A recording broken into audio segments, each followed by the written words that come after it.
चलिए दोस्तों, अब देखते हैं हम बहुपद में एक्सरसाइज नंबर 4 के लिए। तो एक्सरसाइज नंबर 4 में क्या है कि आपको शून्यकों के मान ज्ञात करना है और शून्यकों का योगफल और गुणनफल ज्ञात करना है। तो उन प्रश्नों को हम कैसे बनाएं, देखिए बहुत ही सिंपल और आसान तरीके से बताया जाएगा। तो आपने सबसे पहले उसमें क्या देखा था, प्रश्न एक्सरसाइज 3 में, यानी कि हम मध्य पद को तोड़कर बहुपदों का गुणनखंड कैसे करते हैं। तो एक बार फिर उसी में इसलिए चल रहे हैं क्योंकि इसी से संबंधित है आपका शून्यक। तो देख लीजिए, इसको फास्ट तरीके से मैं 2 मिनट में मैं बता रहा हूँ, इसको मैं 2 मिनट में बता रहा हूँ, फिर आपको समझ में आ जाएगा क्या शून्यक क्या है। तो यहाँ पर देखिए, जैसे इसको हम गुणनखंड करते हैं तो गुणनखंड इस तरह से किया जाता है, x² और -4, ये तो सेम टू सेम रहेगा, मैं बताया था। ये माइनस, ये भी सेम रहेगा। ये को इसको हम कैसे तोड़े कि गुणनखंड के बराबर हो, यानी कि a और c दोनों के बराबर हो। तो a और c यानी कि 1 और 4 का गुना 4 होगा, ठीक है। और जोड़े या घटाएं तो हमें क्या मिले, मध्य पद मिले, यही तो मैंने बोला था। तो यहाँ पर माइनस हो गया। इसके बाद देखिए, इसको हम कैसे कर सकते हैं, 4 - 1 इंटू x, ऐसा लिख सकते हैं, है ना। जैसे कि एग्जांपल में मैं उस समय बताया था।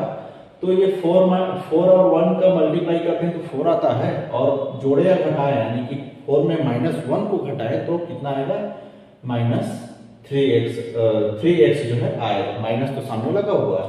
अब इसके बाद देखिए, यहाँ पर x का पावर 2 माइनस 4 का मल्टीप्लाई x से 4x, माइनस और माइनस का मल्टीप्लाई प्लस, और 1x - 4, ये वाला -4 लग गया, ठीक। अब इसके बाद देखिए, इसको दो भाग में बांटते थे इस तरह से। हमने क्या किया, यानी कि ये आप एक्सरसाइज 3 का भी आप हल इसी तरह से निकालेंगे ना। मैं तो आपको 2 प्रश्न और बता दिया हूं, ठीक है। यहां पर देख लीजिए, x का घात 2 और -4x, इन दोनों में उभयनिष्ठ क्या है, x है, ठीक है।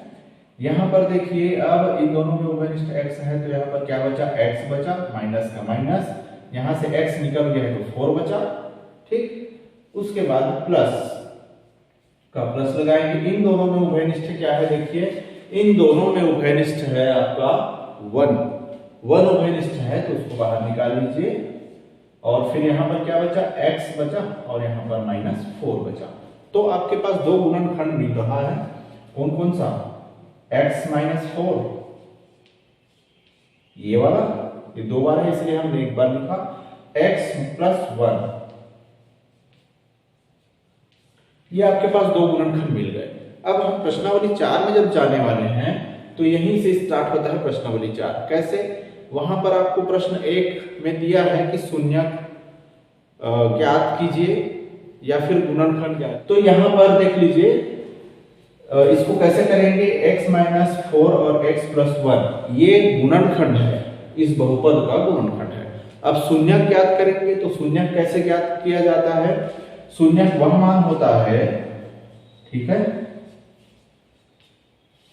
शून्यक वह मान होता है जिसके लिए इस बहुपद का मान शून्य होता है, समझ गए। यानी कि इस बहुपद का मान शून्य माने, अर्थात अगर हम इसको इस तरह से माने बराबर 0, ये बहुपद का क्या है, गुणनखंड है, इसको हम शून्य के बराबर मान रहे हैं। तो यहाँ पर क्या हो जाएगा, इसके आगे और हल करेंगे तो इसके शून्यक हमको मिल जाएगा। क्या मिलेगा हमको, शून्यक मिलेगा। जैसे x - 4 = 0, इसके लिए ये मान शून्य है। उसके बाद x + 1 = 0, ये समझ आया होगा। तो यहां पर देख लीजिए, इसके शून्यक निकल जाएगा, x का मान निकलेगा, यानी कि वही शून्यक होगा इस बहुपद का। तो यहां पर देख लीजिए, x = ये -4 को उधर ट्रांसफर करेंगे, +4 हो जाएगा, और x = इसको ट्रांसफर करेंगे इधर, ये -1 हो जाएगा। तो यहां पर आपको 2 मान मिले हैं x के, ठीक है, x = 4 और x = -1। तो यही इस बहुपद के शून्यक कहलाएंगे, 4 और ऋण 1, 4 और -1, इस बहुप्रश्नावली की ओर हम चलते हैं, प्रश्नावली 4 है ना, एक्सरसाइज नंबर 4। तो चलिए अब यहाँ पर हम देखते हैं कि बहुपद में गुणनखंड लिखना है। अगर आपको शून्यक दिया हो, शून्यक तो मैं आपको बताया था, तो यहाँ पर शून्यक दिया हुआ है 3 और 4। प्रश्न क्या है, प्रश्न एक्सरसाइज नंबर 4 का प्रश्न पहला है।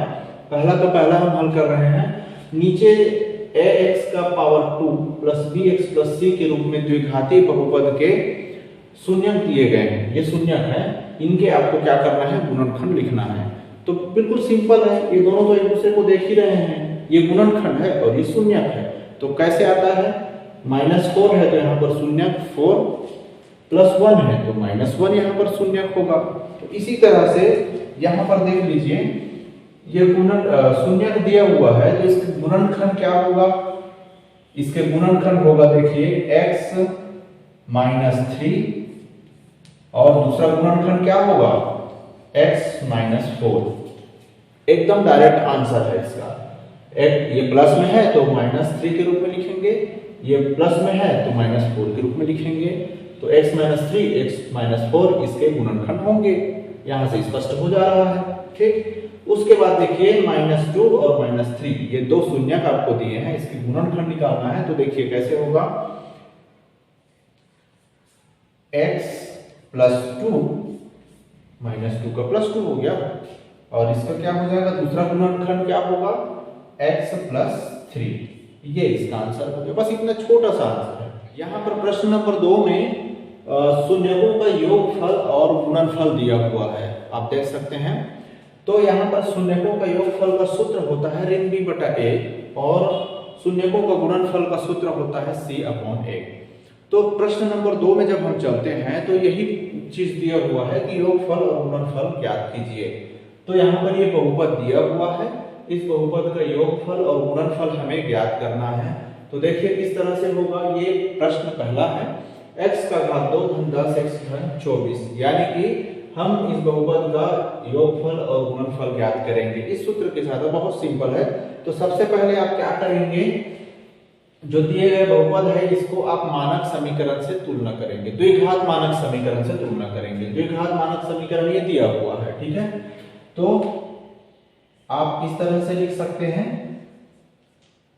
द्विघात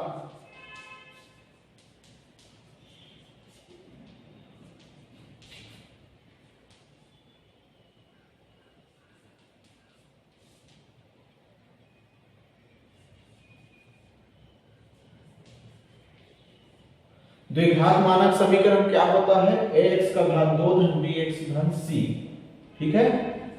तब यहां पर क्या हो जाएगा, x का मान कितना होगा, देखिए ax का घात 2 धन bx इसके बराबर है धन 24, c के बराबर 24 है। तो यहां a बराबर क्या हो जाएगा 1, b बराबर क्या है 10, c बराबर क्या है, c बराबर है 24। ठीक, तो यहां पर इन तीनों के मान को रखना है इस सूत्र की सहायता से। तो अगर हम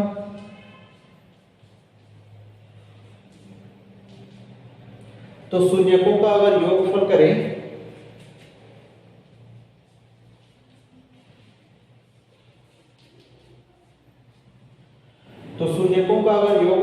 तो क्या होगा ऋण b/a, ठीक है। मतलब ये क्या हो जाएगा, इसका आंसर b का मान कितना है 10 है, इसके सामने ऋण लगेगा, सूत्र में है इसलिए, और a का मान कितना है 1 है। उसी तरह से शून्यकों का गुणनफल क्या होता है c/a, तो c का मान क्या है यहाँ पर 24 और a का मान कितना है 1। तो योगफल कितना होगा, शून्यकों का योगफल इस प्रश्न के लिए ऋण 10/1 और गुणनफल क्या होगा c/a मतलब 24/1। तो ये इस तरह से इसका आंसर होता है। कंप्लीट हुआ। इसके बाद फिर आप देखिए बहुपद कंप्लीट हो गया। तो हम अब next chapter linear equation in 2 variable, ठीक है, 2 चरों का रैखिक समीकरण हम पढ़ेंगे। यहाँ पर साथ ही साथ हम आपको उसका इंट्रोडक्शन बताएंगे, तो उस वीडियो को आप जरूर देखिएगा, वो बहुत इंपॉर्टेंट होता है। धन्यवाद दोस्तों, आपको सबको।